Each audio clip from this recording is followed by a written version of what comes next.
మీ నాయనను చూసినావు, మీ నాయనను చూసుకుంటే ఎరిగినావు, ఎంత కష్టపడతాడో నీకు ఎరక. ఫస్ట్ సినిమా బెద్ది ఇట్టయింది కాదా అని రెండో సినిమాకు నెత్తిలో కాన్లు ఎక్కకుండా మీ నాయన లెక్కనే ఉండాలి ఎప్పుడు అని కోరుకుంటున్నాను. మంచిదా? ముందు ఒకటే తర్వాత ఒకటే ఎప్పుడు ఒకటే. ఇక తర్వాత అన్ని సినిమాలు మంచి పెద్ద పెద్ద సినిమాలు అన్నీ వేసుకుంటే ఒక 10 ఏళ్ళు చేసినాక అయినాక పెళ్లి చేసుకో. వర్షపాటి నేను నీ పెళ్లికి రానా పిలవాలి మళ్ళా. ఇప్పటికైతే నేను చేసుకోననే అది ఫిక్స్ అయ్యాను. ఇప్పుడు కాదు 4 సంవత్సరాల ముందే ఫిక్స్ అయ్యాను. అది చూద్దాం మరి అప్పుడు 10 ఏళ్ళు అయినాక చేసుకుందు పాటు. మన్మడు ఉండాలి, మన్మరాలు ఉండాలి, లేకపోతే ఎట్లా? ప్రభాకర్ అంటే ఏందనుకుంటున్నావు?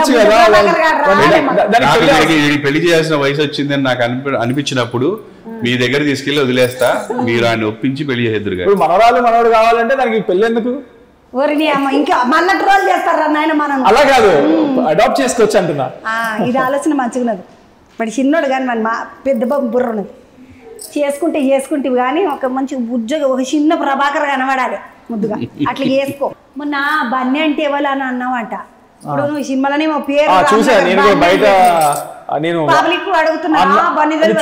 చూసా అది చాలా కామెంట్స్ కానీ చాలా ట్రోల్స్ కానీ ట్విట్టర్ లో కూడా జరుగుతుందని నాకు చెప్పారు మా ఫ్రెండ్స్. నేను బన్నీ అంటే ఎవరు అన్నా. నేను ఎందుకంటానండి బన్నీ అంటే ఎవరైనా, నా సినిమా పేరే రామ్ నగర్ బన్నీ. అట్లా ఇప్పుడు కూర్చున్నప్పుడు ఇందాక మీరు ఏదో అడిగితే ఏంటి అని అడిగాను కదా, అది వినపడలేదు. సో అదే నేను ఎవరు అని ఏమన్నారు అన్నట్టుగా మా ఫాదర్ని అడిగాను అనమాట. నాకు ఆయన ఇన్స్పిరేషన్. నాకు ఆయన జిమ్నాస్టిక్స్ డాన్స్ మిక్స్ చేసి మిక్సీలో కొట్టి ఇరగొడతారు. అలాంటిది ఆయన్ని ఎవరో నేను ఎలా అడుగుతాను? ఎందుకంటే మన బన్నీ అభిమానులు, అల్లు అర్జున్ అభిమానులు చేపలు రాకినట్టు రాస్తారు. మరి నా సినిమా పేరే రామ్ నగర్ బన్నీ. మా పిల్లగానికి ఎరకలేక కాదు, అన్ని ఎరకనే. మీరు అడిగింది అర్థం కాక అన్నాడు అంటే మనసులో పెట్టుకోకండి. చిన్న నాకు వినపడలేదు, ఆవిడ అడిగినప్పుడు వినపడలేదు. మీరు కూడా ఏదో అడిగితే వినపడలేదు, మళ్ళీ అడిగి చూసారా? వినపడలేదు, ఏమన్నారు అని అడగడం అనమాట. అది అంతే.